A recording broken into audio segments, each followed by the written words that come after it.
Hey, that's really bad. The Raptors lose 119 to 106 to the New York Knicks at home. I'm not going to dress this one up for anybody. Let me give you the real reason why they lost. The quick stuff. They shot 6 of 32 from downtown. The Knicks, okay? A lot better. 16 of 36. If you give up 30 points, a 30-point deficit to the opponent from the three-point line, you're not going to win the game. And especially if you're dedicating almost as many attempts to your own shots and still having that deficit, it's a tough scene. Basically, everybody shot super poorly, horribly, except for Scotty Barnes. Pascal, Yakob, Pascal mostly was able to provide a little bit more of a scoring punch as a driver, as a guy working in the mid range to help supplement Scotty's game. But overall in this game, it's tough. Playa McGee right off the start says Scotty deserved an extra 3 assists in the first half. If you know, you know. He certainly did. There was the one to Chris Boucher that I remember particularly where he saw that Hartenstein was trying to come up to recover in pseudo transition.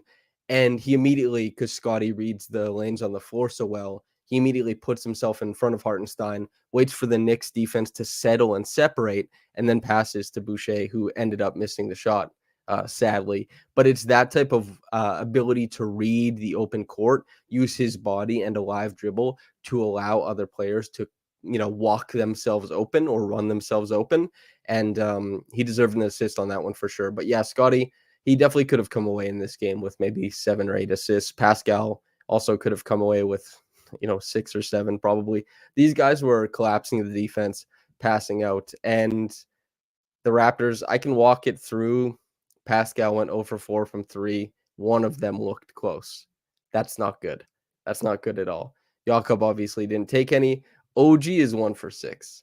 Dennis is 1 for 6. Gary's 0 for 1. And Gary also missed his only free throw. Precious is 0 for 1. Malachi 0 for 1. Jalen McDaniels 0 for 2. Chris Boucher hit 1, but he took 4. For anybody who's interested, I have diagrammed some of the Raptors' ATOs. So if you want to see what's happening on some of the plays that work, their after timeout plays, I'll be talking about those on the podcast in a little bit. But yeah, this one isn't too complicated. I mostly just want to talk about how good Scotty was. Pascal, I thought, was really good driving the ball today. Unfortunately, missed a couple layups. The one putback, really great slide under him that Jalen Brunson had on that charge. And that would have been an end one. It was just sometimes the guy slides in. You've picked up your dribble because there's so much, everybody's crowded in the paint. You're trying to get to the spot, pick it up quickly, beat guys to the glass because he did get pinned once and he slid under him. That's tough. But Pascal, outside of the missed threes, I think it's a pretty good process game for Pascal. A couple turnovers that weren't so good, though, kind of in pseudo transition. His transition decision making as the ball handler hasn't been very good over the past maybe 2-3 games. There's been some unforced turnovers, and he's given up a couple like easy plays that should be 2 points. Tonight, I didn't really think that was the case, but in past games, yes. And he definitely turning the ball over when you have a man advantage. That's not something you want to do at all. Big task at hand, says Nick Pride. Hell yeah, man. Your team looked awesome tonight. If you get like 44% shooting, Dante DiVincenzo goes 7 for 9. Josh Hart goes 3 of 4. Jalen 3 of 8. And Jalen just like, I know he was only 9 of 21 tonight, but really a lot of his shot making in the mid-range was so impressive. Julius Randle, I didn't really like the Raptors' response to his post-ups. I thought that they shouldn't have been overloading, but they did. And, Julius Randle, like, he didn't really force a lot of turnovers. He was able to keep his alive dribble. He was able to pivot and swerve until he got to a point where, okay, there's an opportunity for me to find a shooter. Obviously, we see in this game, there's a lot of shots that went down. 16 threes is a very healthy amount. And the Knicks, they're well equipped. They're a good defense, obviously. They've been a good team this year. They've been a good team for a couple of years, or, a few years at this point now. Very dependable defensively. They've been very dependable. Julius Randle, I know people have qualms about him as like the star leading you forward, but he's a positive player most games, night in, night out. He can certainly during the regular season, I know we're waiting to see him have like a big series or something. He can guide the Knicks to a lot of stuff. And in this game, his gravity on a lot of those post ups was really, really impressive. Jim says Darko had by far his worst game of all time. Inexcusable not using auto. The auto stuff is kind of weird. I wasn't at the game tonight. Esfandiar Berhane was using the Raptors Republic credential, so hell yeah, S out there. But I suppose the next practice I'm at, I will have to ask about Otto. Just kind of like, why doesn't Otto figure into the rotation more often? Is he not feeling up to snuff? What's the reason for this? Because when he's in, typically good things happen, and he can shoot the ball. He's a plus rebounder. He's positionally sound on defense. He has size. He can put the ball on the floor from point A to point B, not really as a dynamic driver, but just as a means to get around. So not having him play is odd.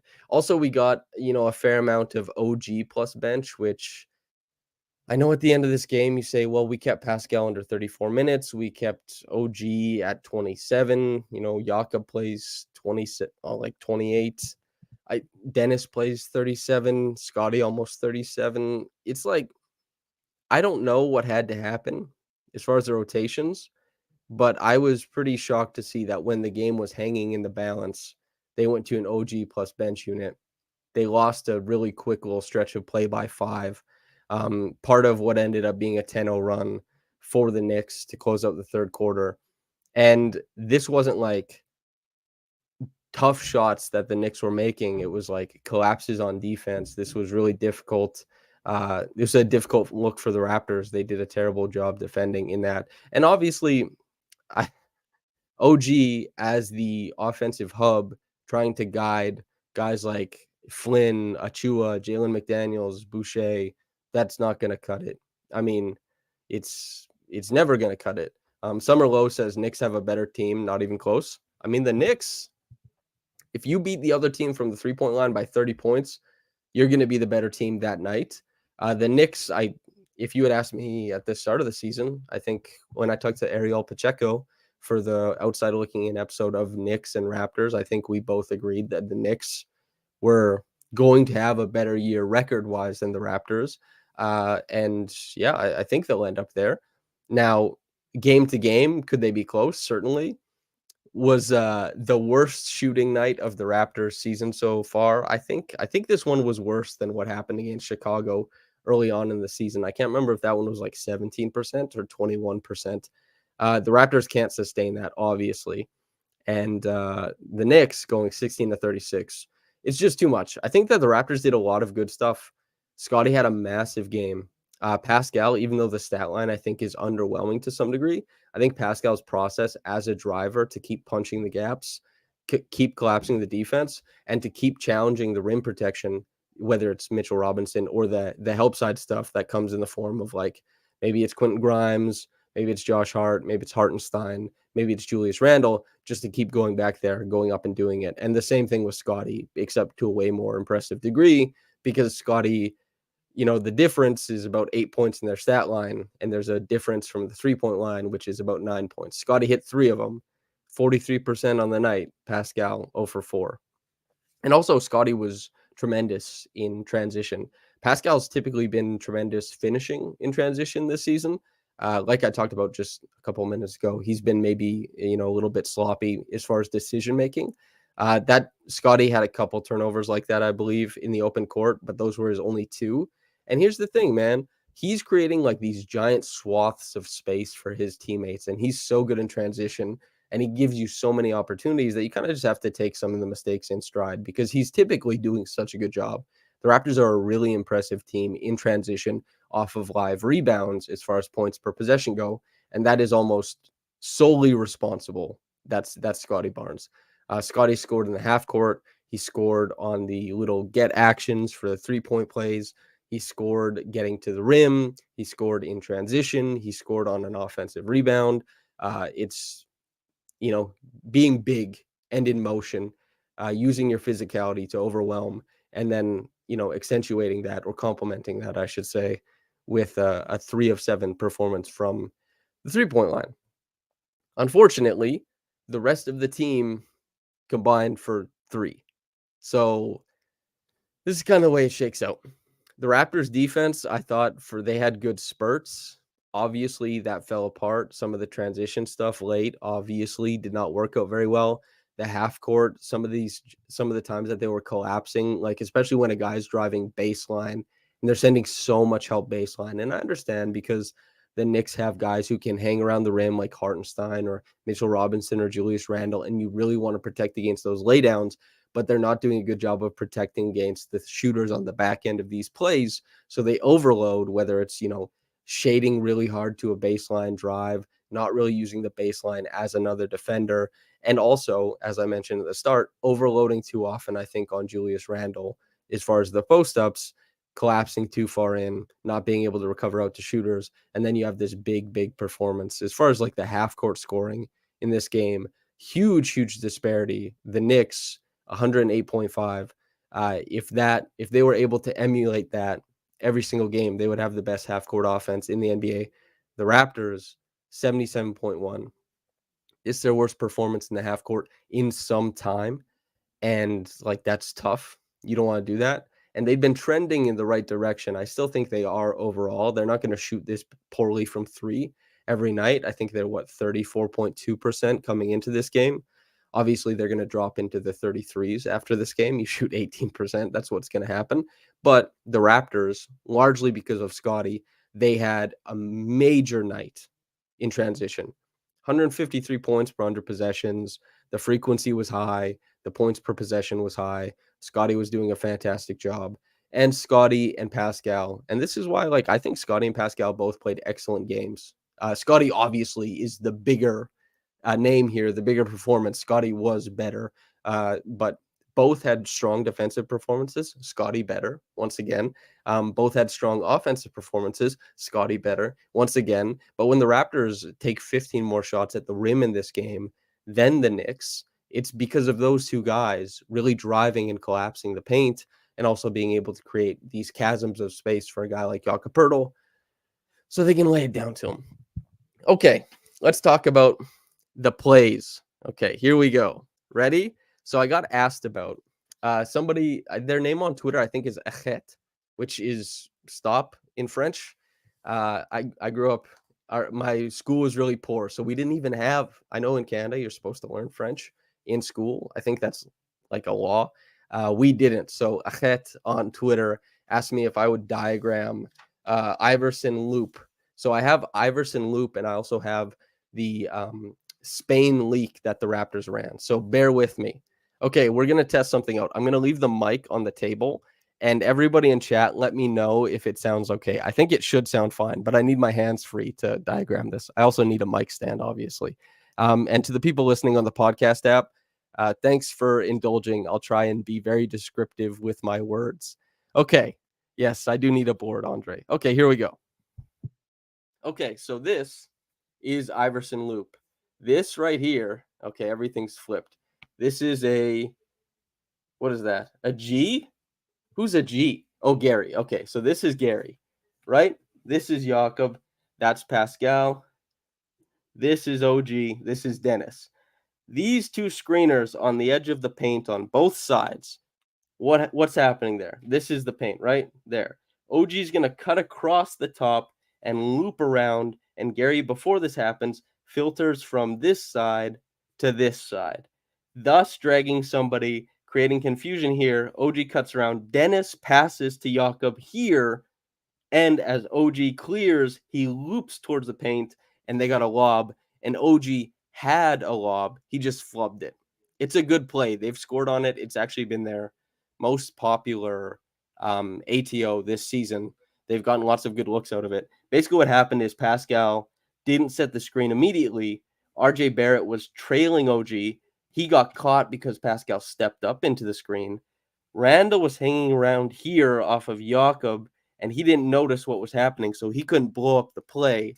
And then OG comes clear. Okay, that's one. Now we've got Spain leak. Okay, so this one is really fun and has a lot more moving parts in this one. So here we have Scotty. Okay, this is an ATO. So OG is in the corner on the sideline. He inbounds.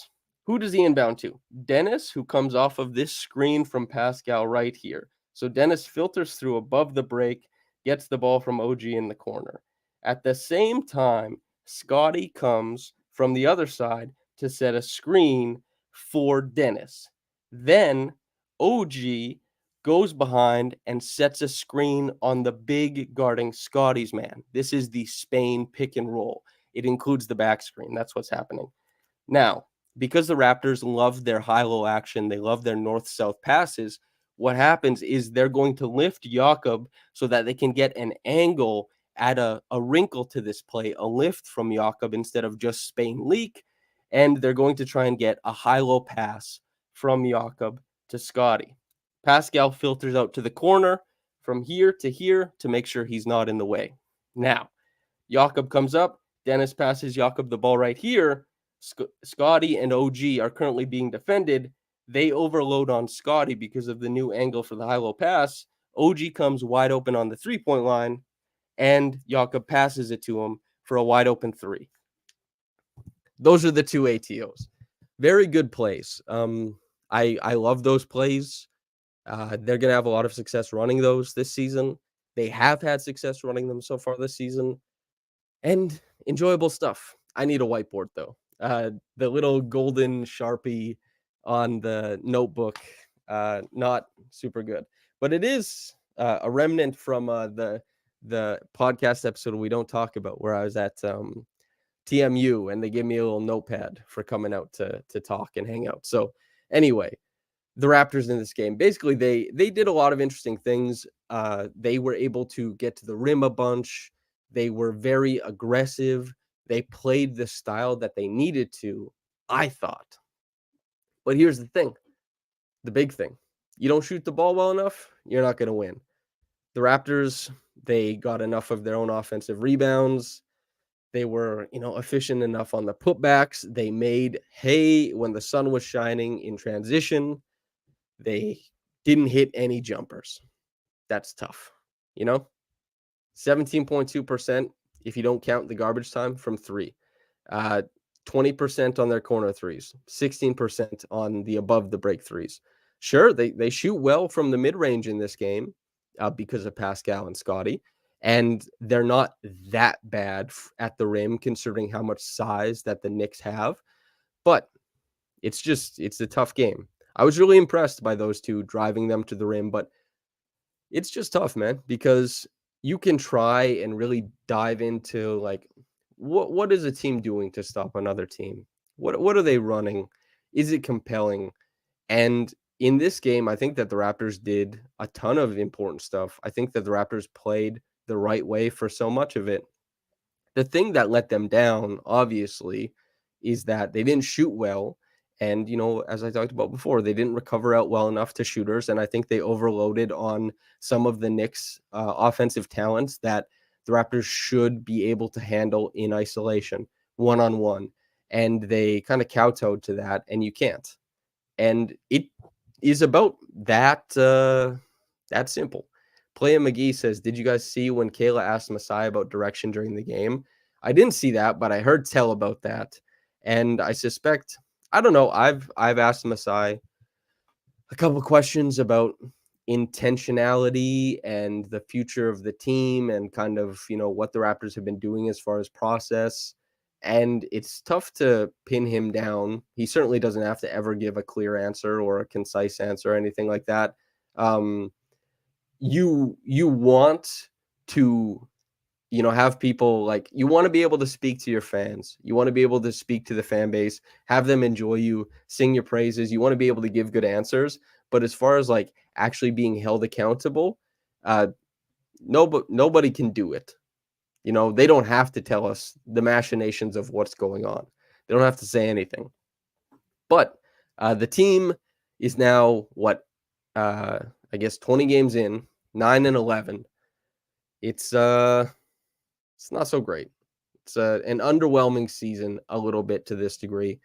Thank goodness for Scottie Barnes being so fantastic. If Scotty wasn't popping off the way that he is, I mean, NBA.com probably has his updated statistics at this point. 19.6 points, 9.1 rebounds, 5.5 assists. This is really, really impressive stuff. And if we go like, what's his true shooting percentage on the season? 55%. So he's gotten back to the efficiency of his rookie season where he was doing hardly any self-creation. So usually your efficiency takes a dip as you become more responsible for your own shots, your own looks. Scotty was a guy in his rookie season who scored almost exclusively on cuts, on offensive rebounds, and in transition.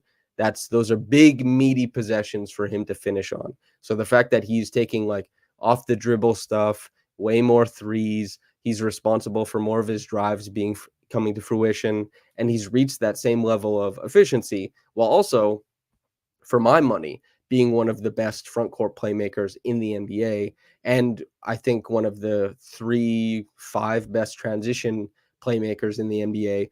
These are huge, huge steps. And not to mention, of course, the defense, which has been awesome. I have a piece coming out tomorrow on RaptorsRepublic.com talking about his switch and role defensively, the Raptors' start to the season overall, and there's some piggybacking off of Louis Zatzman's really great piece on the Raptors offense, what's changed, what they do differently. It's really into the weeds. It's got all the numbers and all the film you could really ever want if you want to go read that. RaptorsRepublic.com. You will need a subscription, though, for all the people who are subscribed. Thank you very much. While I'm banging the drum of like, hey, I do work, like the video, because that's good. You guys like me. You like me talking. Help spread the word to other people. And yeah, so at this point, Scotty is shooting 38% from 3 on the season on 5 attempts per game. This is a guy who took 3 a game last season at 28%. He's also taking way more pull-up attempts. He's been awesome. Steelman65 says Dennis is a big positive as well. Dennis is a big positive. I know that like it's the same thing. People have qualms about Dennis's usage, and certainly I hope that Dennis's usage takes a dip over the course of the season. That's what I hope for, truly. But I think he's a mid-level exception guard. A mid-level exception guard in an NBA that is, if you don't have a lead guard who's like all-star or all-NBA, it's really tough to be an elite level team. Dennis is coming out every night and trying to compete with these guys across from him. Like Jalen Brunson has a shot at an all-star game, and Schroeder comes out, busts his ass, tries to do his best. And I think that Schroeder, his shooting has really come back down to earth, and which makes sense. He wasn't always going to be a 40% shooter, especially given that they're funneling so many shots into his hands now and that he has to be a release valve of some sort. And like, he's not going to give you these big, healthy, wonderful, pick and roll numbers. The pick and roll isn't super, super effective, but, I think Dennis has been good. The point of attack defense, I've been impressed with a lot of it. The closeouts, especially impressed with it. He's been really effective as a one pass away help defender. Gets a little bit farther than that. He can get a little bit spacey and lose guys. But I think Dennis just a huge positive overall. Tonight, he had a couple nice pick and roll possessions. But it's just he can't really lead an offense. He's had like 2 games this season where Dennis has been like, I'll take a bunch of possessions and lead us to efficient outcomes over and over again. It has to be Scotty and Pascal. That's just how it has to be. Some of the high-low stuff where they're building out actions, what I diagrammed over here, some of that is built around Yakob's passing, and that's good. But yeah, it's you can't just rest it on Dennis's shoulders. And Dennis has big, wide shoulders to be rested on. And I think he's done a commendable job in the interim.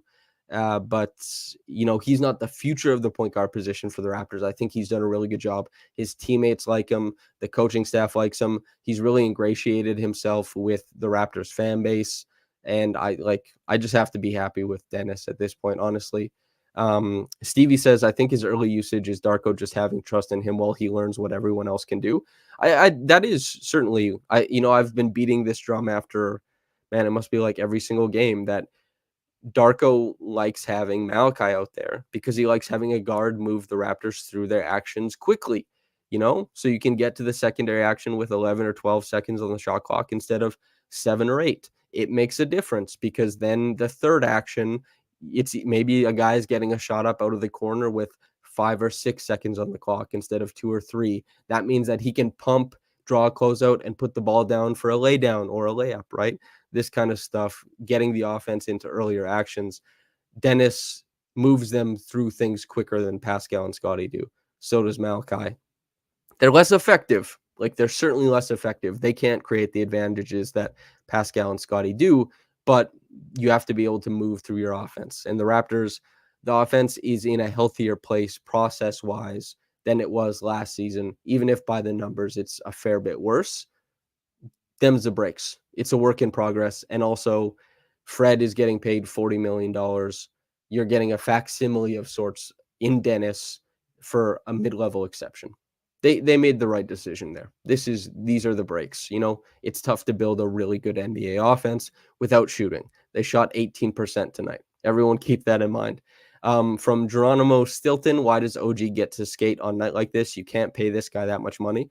So I'm in the camp that you pay OG.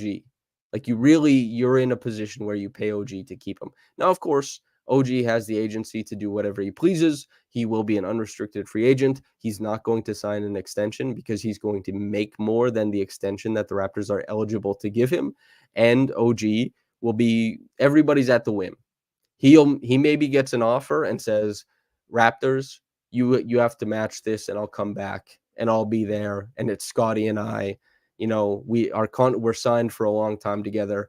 We're the core two, and we see what gets built around that. But also, he could take less to leave the Raptors. He could take more to leave the Raptors. He could just want to leave the Raptors. It's all completely up to him. But the Raptors, from the Raptors' point of view, you give OG what he's being offered elsewhere. Like, you don't undercut it. And I know, like, you know, Geronimo Stilton said, OG was really bad tonight. In fact, like, he had a couple nice possessions on Randall, but like 2 nice possessions on Brunson, but I didn't actually think this was a very good OG defensive game. Not to, like, pile on him. He's been fantastic for a lot of this season, but tonight was one of his worst games of the season, to be sure. He couldn't shoot a lick. He couldn't create a lick. The Raptors asked him to carry a lineup on a night where he was playing bad. It went really poorly. And yeah, he didn't have his best shooting game or defensive game. But you got to pay OG, man. I think he fits extremely well next to Scotty. I think that he is, for the most part, a really good shooter, a tremendous cutter, a guy who can finish at the rim. He is an unbelievable weapon to wield defensively, and all that stuff is really good. You got to try, from the Raptors' point of view, OG can do whatever he wants, but from the Raptors' point of view, you got to pay OG, in my opinion. From Simon Amorim, where do you see Scotty shooting ending up at the end of this year if the shot profile doesn't change too much? The 2 of 5 or 3 for 7 shooting games seems so common now. Certainly. Yeah. They are common. And, like, he airballs every once in a while, but a lot of his misses, they touch a lot of the rim before they get out of there. You know, like, I don't want to dump on Pascal too much, but a lot of Pascal's misses, it doesn't have a shot, you know?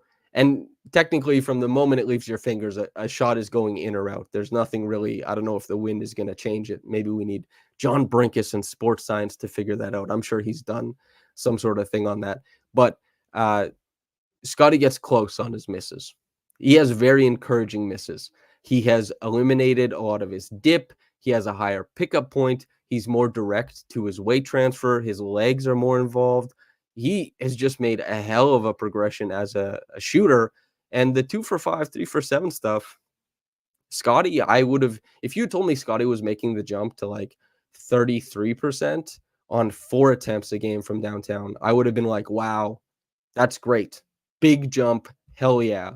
The fact that he's at 38 on 5 attempts with, like, catch and shoot being good, yes, but also that he's shooting in motion sometimes.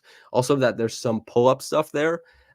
He's been absolutely incredible. He's also hitting his mid-range shots too, right? He's been unbelievable. The jumper, hell yeah to Scotty. Any player, you know, we talk about development, we talk about coaches, we talk about what are they teaching the player, and that's important. And, you know, players don't know oftentimes as much as a coach about development, but still all of the work and development is still dependent on the player. They just have to be guided properly.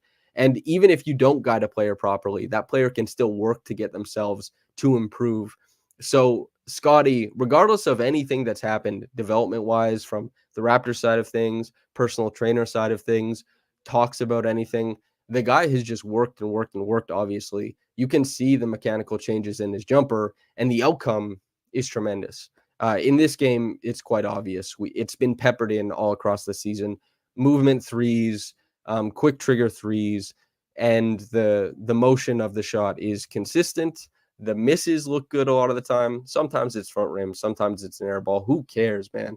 I'm very convinced that he's made a significant step as a shooter, and I thought it would take longer, but I ultimately was a believer in Scotty's jump shot because his touch has always been just kind of insane. He is like his jumper is he pushes the ball at the rim a lot of the times. It's different than like the lofty jumper that we see. Scotty is a guy who his push shot and his hook shot is just a guy like sometimes he's throwing a fastball in the rim, and you can see that a little bit in his jumper, but he can aim it. There's that Recess. Does anybody watch Recess way back in the day? The Recess movie with like James Woods was the villain, and Vince LaSalle was at the baseball camp, and they were saying like, "Hey, don't aim it, throw it." And when he threw it, it was actually good. When he tried to aim the ball, it was bad. I think Scotty intuitively is so good at being able to just take ball, put ball, and we're seeing that kind of transition into his jumper. He has tremendous touch. I've been tracking Scotty's possessions like a ton over the years, an insane amount, too much. And the touch has always stood out. The numbers weren't there for the 3-point shot, certainly, but the free throw shooting was pretty good. Not like lights out or anything, but it's pretty good. All the touch shots around the rim were really good. His ability to hit them in motion was really good. And I was just wondering, like, if he cleans stuff up in the jumper, does it eventually get going? And I mean, we're there. And he worked to put himself there. Since we have big task at hand, a Knicks fan in the chat, may I ask, what do you think about Jalen Brunson? I love Jalen Brunson, man. I love guards who can wriggle and worm around in the middle of the floor. His step throughs, the way he can like hang a pivot. A lot of guys lose their pivot, but Jalen Brunson, if he wants to keep his pivot, it's like his foot has been hammered to the ground and he can just hang it and wiggle and move anywhere. The touch around the rim is insane. He can take body while doing it. I think that they're waiting, or maybe his next progression is like some of the flow playmaking out of the pick and roll. Maybe by the end, 2-3 years from now, maybe we have the pull up three in the pick and roll going left. And then he can use like an in and out dribble or like a hesitation to get downhill more often, draw the defense, and start making like skip passes to the corner. Maybe that's the next progression for Jalen Brunson. But as far as like a guy who gets to spots in the middle of the floor, can work and wiggle around, get to his mid-range jumper, get to the floater with either hand, he's incredible. I love his game. I couldn't believe Dallas didn't re-sign him. And I was like, oh, that great signing from the Knicks when they did, because if you can sign a good player, forget about all the cap stuff. If you can put a good player on your team, and Jalen Brunson is like a guy who's constantly trying to punch up towards great, I mean, hell yeah. He's awesome. Simon says James Woods, goated villain in movies and real life. Yeah. He's not a good guy. I can't remember exactly, but I just remember hearing like 6 different stories. Like there was always something swirling about James Woods being not the best dude. Giovanni asks, what percentage out of 100 do you think Siakam is traded by the deadline? I guess we have to meet our quota of at least, Siakam has to be, trade talks at least once every single episode. We're here.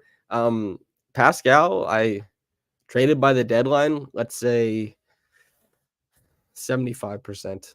I think it's, and if you were asking me like if Siakam is back here by the start of next season, I'd say there's like maybe like a 10% chance of that. I think Pascal is probably elsewhere. Needs to be a segment at this point. That's what Andre says. Certainly. The Raptors though, yeah. What else is there to talk about in this game? I like mostly you just want to lead with Scotty, the Raptors defense. We talked about the schematic stuff. We talked about the big performances. I guess I would say also there were a couple really nice. We'll keep it on Yakob then. Yakob had that one play where, and I've always loved Chris Bosh, and he really helped usher in the new era of bigs and their defense. And they did he Chris Bosh could always kind of like corral guys out to the sideline, like be really big. He could hedge and recover, or he could blitz in the pick and roll with Miami. Once he went over there, he was super mobile and he could play these really aggressive schemes. And Miami, with all their athletes behind them, would be like in this wild rotation behind him, trying to cover the floor. They've caused a whole bunch of turnovers from this stuff. Great. Yakob had one of those plays today.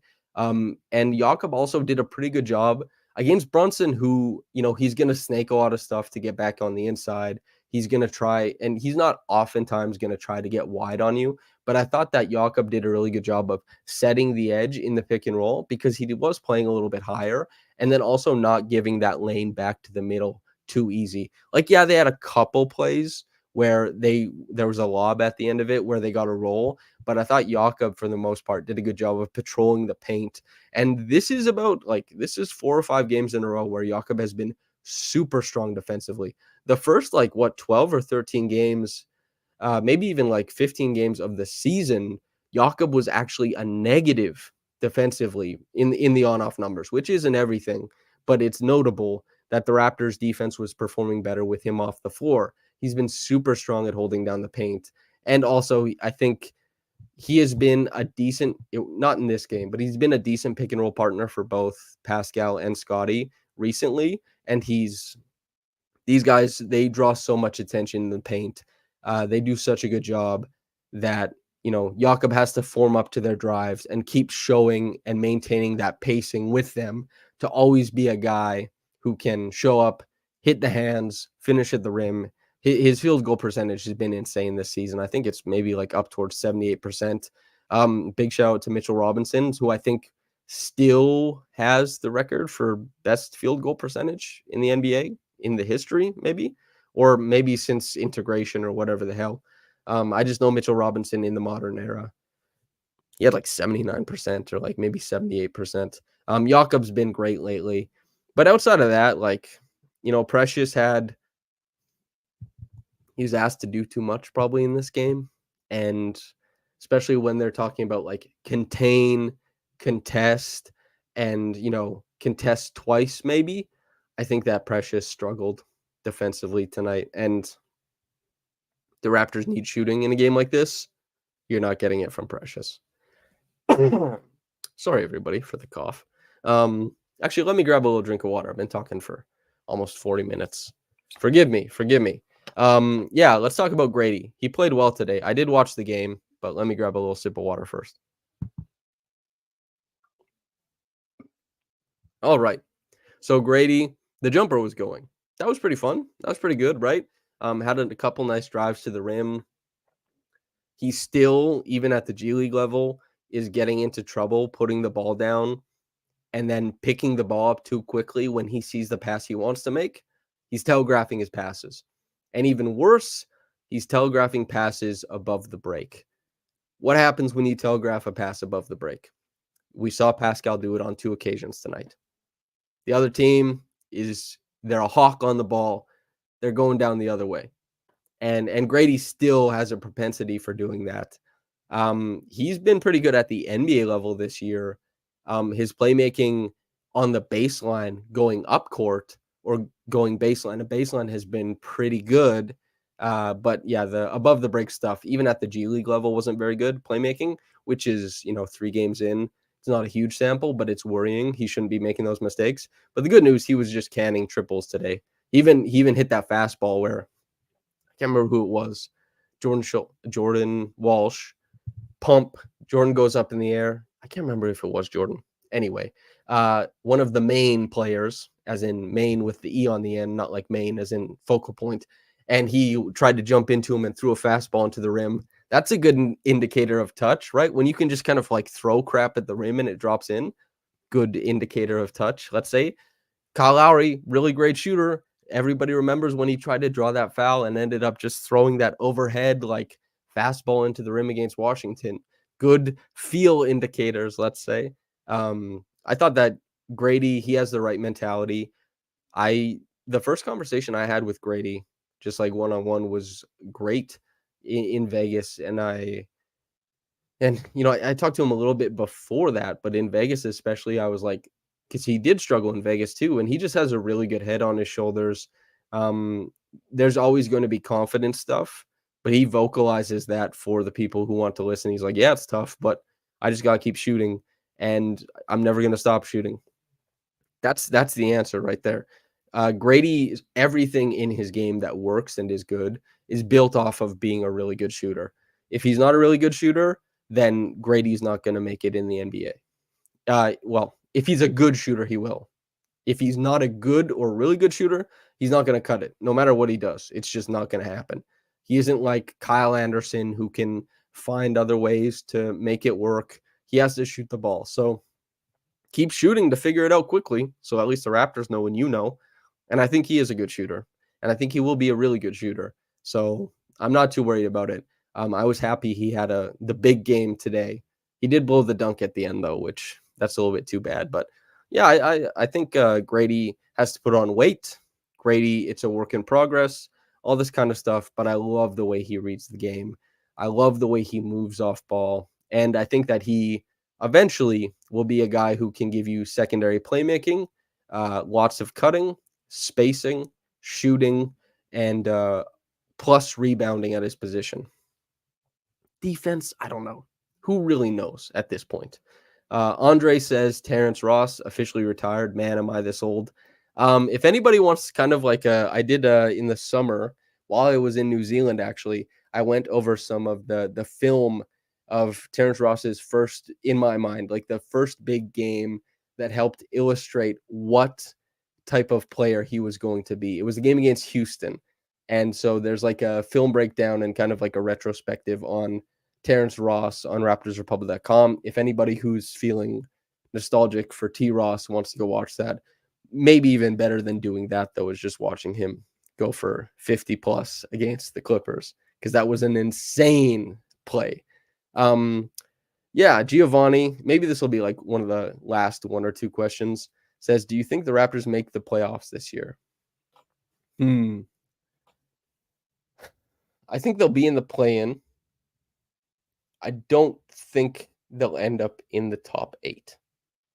And if they do, hell yeah. There's some stuff happening offensively that's progressing. I know tonight was really bad, but they shot 18% from 3. They're a bad three-point shooting team, and that was even like twice as bad as what they usually shoot. So this isn't just regular bad. This is horrific. And I know that's the middle. They've had games where they shot 53% from 3. They've had games where they shoot like 26, but you get my meaning. This was particularly bad. There's some stuff that's moving in the right direction offensively as far as process. Defensively, they're losing the plot a little bit. That's disappointing. And, on a night like tonight, the outcome is probably worse than what they deserve, just some really hot shooting. But they also gave up a lot of wide open looks in this game. So kind of tough to make it work in that regard. But yeah, that's kind of how I feel about that. There's a possibility they could be a playoff team. I wouldn't write it off, but I wouldn't think it's a strong likelihood. Douglas Nagira, coaching and motivation, asks, would you be able to compare current bench production with historical stats? I wonder where this Raptors bench would rank.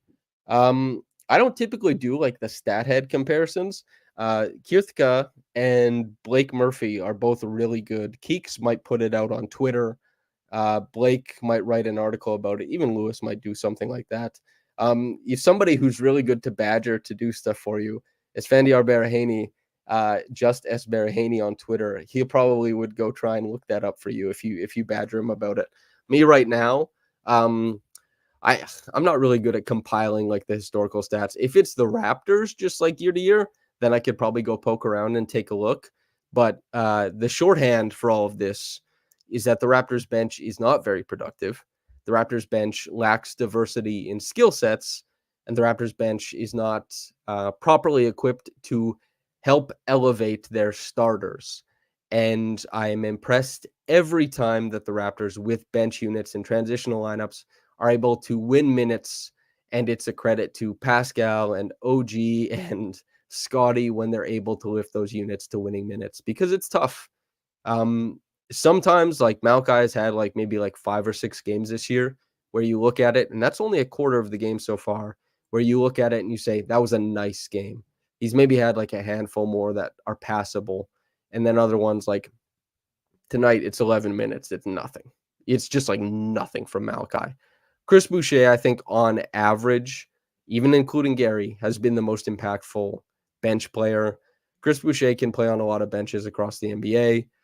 It wouldn't surprise me if at the trade deadline he gets picked up by somebody. That wouldn't surprise me in the slightest. A contender looking for like more pop in the front court. You can roll the dice on Chris Boucher in like a playoff series.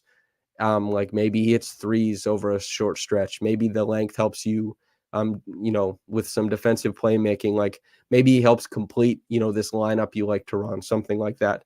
It might be worth throwing like a second or two at the Raptors for him. Something to keep in mind. I think he's been the best bench player. Precious has had a handful of games where he's looked super impressive on the defensive end, and he's had a couple less where he's looked helpful and impressive offensively. But that's a lot of that is dependent on how quick he's reading the floor and if he's hitting that three. Because if Precious hits threes, then everything is gravy, truly. Then you can work through some of the faux pas defensively. Then you can work through some of the faux pas offensively.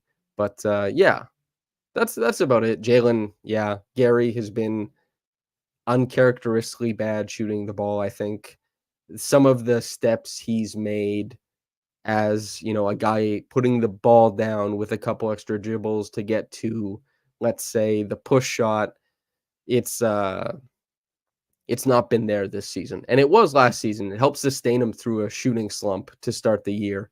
And yeah, the defense has also been hit or miss as well. And the playmaking isn't nearly good enough. He has opportunities with his gravity, especially in the dribble handoff stuff, especially in the weak side stuff, or sorry, not weak side, the empty side stuff, to hit rollers to help create as a playmaker. He misses a lot of reads. So it's been like a very, ho-hum year for Gary. But yeah, the Raptors bench as a whole has not been able to give them a ton. And Otto Porter Jr., who has typically given them pretty good looks, is not getting a ton of minutes. Temple, Thad Young. Temple donated to the Teachers Union, I believe. So he is goated, in my opinion. Big shout out to Garrett Temple. And Thad Young is I like Thad. And no offense, but the Raptors, they confirmed his contract for this season because for a looming trade, probably for his salary to be tradable. He's not going to factor into games really. So yeah, the bench is in a confusing position. And I think that I don't blame people for having reasonably higher expectations for this bench than what they've been performing. And guys just haven't performed that well. That's God's honest truth, my honest truth. I'm speaking to God's honest truth. I don't know how to say these things. Regardless, yeah, I just think they've been disappointing. Don't mean to be going too hard on these guys, but yeah, the Raptors lose against the Knicks. Tough game. They lose. They do a lot of things right in this game, truthfully, but they lose because they shot 6 of 32 from 3, and the Knicks shot 16 of 36. You can't. That's 30 points. You're not getting around it. Andre says, miss Kojo and Patterson. That's how bad the bench has been. I also wrote a retrospective about Patrick Patterson, kind of how awesome he was for the Raptors. If anybody wants to go read it, they're like cool little film breakdowns, kind of like the work I do for the current Raptors and stuff like that, but just taking a look back at players from a Raptors team that I wasn't able to cover at that time. Anyway, I feel like that's a podcast. 50 minutes on this game where they shoot 18% from 3.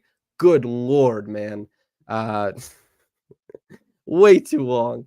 But we're all talking hoops here anyway. To all the people who watched, I hope you enjoyed the little diagram I know people on the last episode, someone was giving me shit for it, for talking about it, but a lot of people said they liked it. So I just wanted to lean in that for about 3 or 4 minutes. So if you did like it, feel free to comment down below. Make sure to like the video before you get out of here. It's free. It helps the channel. It's all good. It helps me out.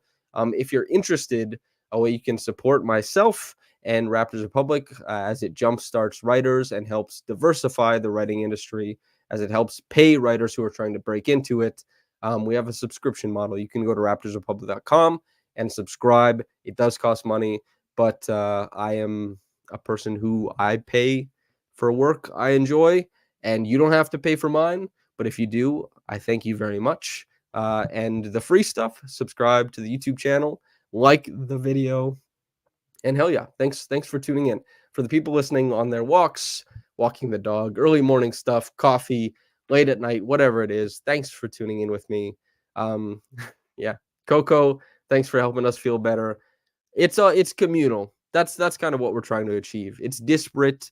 It's it's everywhere, of course, but it's communal. It's like community-based thing to it. So it's cool. You guys are always insightful and increasingly more kind. It was like there was like a troll section for like a week where there was an influx of people who were really nasty about players and really nasty to me, which I'm glad that era quickly we left it behind. So thanks to everybody for listening.